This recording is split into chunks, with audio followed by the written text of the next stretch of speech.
Hii ni style ya Charlie Chaplin bila shaka. Ndio. Inamaanisha nini? Kuna marafiki zangu, mmoja anaitwa Edward Kakumwela, mwingine anaitwa Kevin Adolf, ni marafiki zangu sana. Kwa hiyo mara nyingi wao tunakuwa tunataniana. Kwa hiyo style kama ya kwao. Kwa hiyo nimemwambia siku nikifunga nitashangilia kwa style, ndio maana nashangilia kwa style yao. Anabwile, umekuwa na performance nzuri sana, kiwango kikubwa kwa kweli.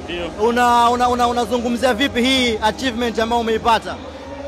Ujue mpira mchezo wa wazi. Kwa hiyo watu wakikuamini inabidi upambane, uonyeshe kile ambacho unacho. Naamini kila kitu kitakuwa sawa tu. Haukuwa ukipata nafasi hapo awali na unaipata sasa hivi unaonesha. Ndio. Tununu.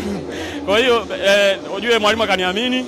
Kwa hiyo na mimi inabidi nirudishe imani kwake. Ndio maana napambana, nihakikisha naitimiza yale majukumu ambayo amenipa. Basi ndio maana kila kitu kinaenda sawa. Bila shaka wananchi kuna ujumbe huo wanakutumia, wanazungumza na wewe. Niambie, share na mimi kile ambacho wananchi wanazungumza na wewe. Wananchi wananipongeza tu, wananiambia nisikate tamaa, niendelee kujituma ili endelee kuisaidia timu yao. Na naamini pia wanafurahi kama hivi naisaidia timu yao. Naamini kila kitu kitaenda sawa pia. Mwisho message yako ni ipi kwa watu wa mpira?